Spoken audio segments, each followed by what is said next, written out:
This is 7 foundation paper piecing tips that you'll actually use, especially when it comes time to joining the FPP units together to make a complete block. Foundation paper piecing is one of my favorite quilting techniques because it allows you to create beautiful intricate quilt blocks with wonderfully accurate points. But if you've ever tried foundation paper piecing before, you may have experienced some common frustrations. Do your points get cut off? Do your seams become bulky? Do your intersections refuse to line up? Do your blocks finish slightly the wrong size? Or perhaps you've looked at a block like this and thought, that's too difficult for me.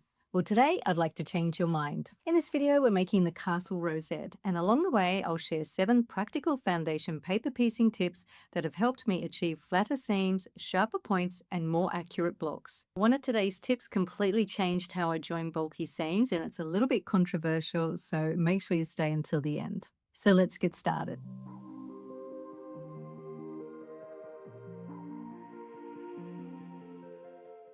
This foundation paper piece block is made up of a template A and a template B, and you'll need to make 4 of each. When the 8 sections are joined together, they form a beautiful octagonal block with a pinwheel in the center and 8 points radiating outwards like a stylized flower. And this brings me to tip number 1, spray starch your fabric.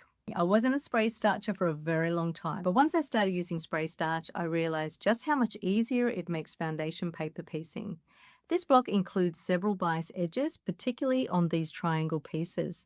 Without starch, those bias edges can easily stretch when sewing the units together, which can distort the finished block. Spray starch also helps your pieces to stay flatter and encourages your seams to stay where you press them. It's a simple step that only takes a minute, but it can make a remarkable difference to the accuracy of your piecing. So before cutting a fabric, give it a light spray starch. You won't regret it. Here are all the pieces cut out and ready to sew. As always, you'll find the cutting instructions in the course notes. This month, you'll notice we've included some 45-degree triangles, which brings me to tip number 2. Reduce waste and use what you have. Fabric waste is simply part of foundation paper piecing, but whenever I design a block, I always look for ways to reduce it. In each pattern, there's a guide to cutting squares, rectangles, and half-square triangles that are all easily cut out with a rotary cutter, ruler, and cutting mat. Each piece is slightly larger than required to make sure there's enough fabric plus a little extra for trimming. In this block, we have some 45-degree triangles. By including a 45-degree triangle template, you can cut these triangles from a strip of fabric. Much more fabric would be used if an individual square were cut for each triangle, and the excess would be trimmed away as waste. However, don't stress too much about the waste because the waste is inevitable and you can save all those little scraps for a crumb quilt later on. If you ever feel like you'd like to make a template for a particular FPP shape to cut down on waste, just add 3/8 of an inch seam allowance to the finished size of the shape. As mentioned, this will allow enough fabric plus a little extra for trimming. I also like to keep things simple. You don't need expensive template plastic or lots of fancy tools. A cereal box or any thin piece of cardboard works beautifully. Simply glue the paper template onto the cardboard, cut it out, and you'll have a sturdy, reusable template. Place the base of the triangle template along the strip of fabric. Mark your first triangle, rotate the template, and continue marking the remaining triangles. I don't recommend cutting directly beside the cardboard template, just in case your rotary cutter slips. Instead, mark first, then cut accurately with your ruler as a guide on the line. For this block, you'll cut 4 triangles in fabric B, which is my red fabric, and 12 triangles from the background fabric. Now we're ready to sew, which brings me to tip number 3, which is to reduce your stitch length. For beginners, I always recommend a stitch length of 1.8 because if you need to unpick a seam, it's much easier. Once you've made a few foundation paper piece blocks and feel comfortable with the process, reduce your stitch length to 1.4 or even 1.2.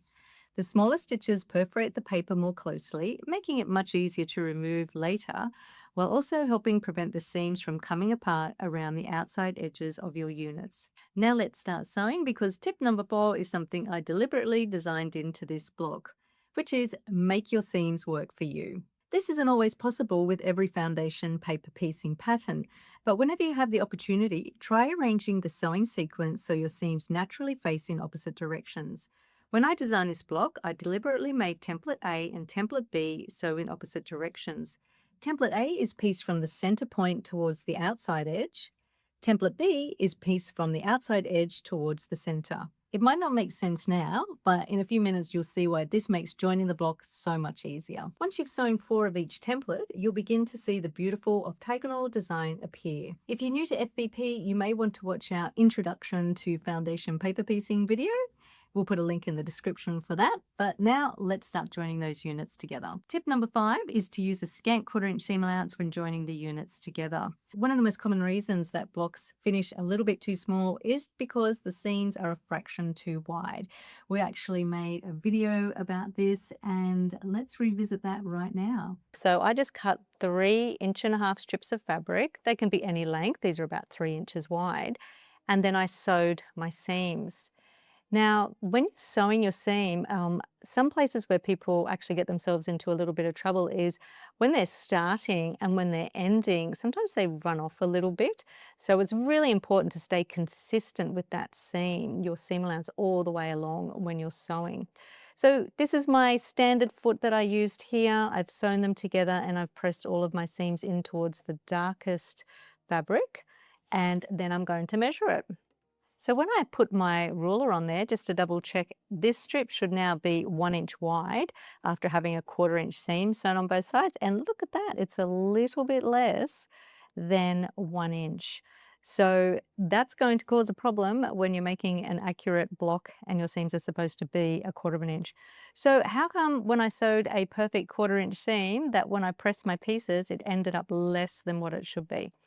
And that's because whenever you press, there's a bit of extra fabric that's actually taken up in the fold of the seam. We've got a bit of extra, it's being taken up there in also including the thread.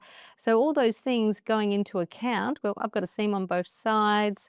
That is going to take up real estate of that 1/4 inch seam allowance. So this is why we need a scant 1/4 inch seam allowance. So we need to sew a seam that is slightly less than a 1/4 of an inch. As you can see, pressing, thread and fabric thickness all take up a little space inside the seam allowance. Those tiny differences add up across an entire block. If you'd like the full explanation, you'll find that tutorial in the link below. Now let's continue building our block. With this block, we're going to remove the foundation paper before we join the units together. Now place the template A units right side up with the center points facing upwards. Then place the template B units right sides together on top. Before we sew them together, I'm going to show you one of my favorite quilting techniques, which brings me on to tip number 6, which is glue basting your seams. And now I'm actually going to break one of my own quilting rules. To reduce the bulk when joining the FPP units together, most times the seams are pressed open. However, I've always said don't glue baste seams that need to be pressed open because they're too difficult to open apart when you want to press them. But I started wondering, what if I moved the glue away from the seam allowance? So instead of applying the glue inside the 1/4 inch seam allowance, I placed tiny dots of glue about a 1/4 of an inch away from the raw edge. The fabric is still held securely in place, but afterwards the seams can still be pressed open. Before using this technique on my quilt, I tested it first. I glued the fabric, pressed it, washed away the glue, and allowed it to dry. Once I knew it worked, I confidently used this on the actual block. Now you'll notice why we pressed those seams in opposite directions earlier. The seams naturally nest together and almost lock into place. Even where the seam allowances seem bulky, you can actually feel them locking together. Apply tiny dots of glue about a 1/4 of an inch in from the edge. Then sew the units together with a scant 1/4 inch seam allowance, beginning with the leader and chain piecing through each pair of units. Use a tailor's awl or wooden skewer to help keep bulky seams flat as they pass under the foot. Open the units, gently separate the glued fabric, and finger press the seams. Then press between 2 sheets of baking or parchment paper to protect your iron. Arrange the 4 units to form the block. Join the top pair, then join the bottom pair. Then press those seams in opposite directions. Now when you're doing the 2 halves together, those seams once again nest and lock in together to align all those seams in the center of the block beautifully. Before sewing that final seam, I have one last tip, which is tip number 7, is to use tissue paper for bulky seams. Sometimes when you're sewing lots of seams together where they all meet at the same point, they can easily get jammed underneath the presser foot. A small piece of tissue paper underneath the seam helps support the fabric and keeps everything feeding smoothly through the machine. Once you've finished sewing, it simply tears away. It's such a simple little trick, but it can make bulky intersections much easier to stitch. And as you can see, this tip helped those seams to align really well. Now carefully press the final seam open from the back before giving the block one final press from the front. The completed block should measure 9.5 inches square. If you've used the glue basting method, simply spot wash away the glue with a damp sponge before allowing the block to air dry. Once dry, give it one final press before layering it together with the batting and backing. The wonderful thing about this project is that it's quilt as you go. So once you have completed the block, all you have to do is layer it together with the batting and backing and quilt it. And you'll find the quilting instructions in the course notes. But before you go, let's take a look at what our wonderful quilting community is making. This tutorial forms part of our Secret Path Mystery Quilt as You Go Sew Along, where quilters from around the world are creating this quilt together. It's suitable for beginners right through to experienced quilters, and you can join at any time and sew at your own pace.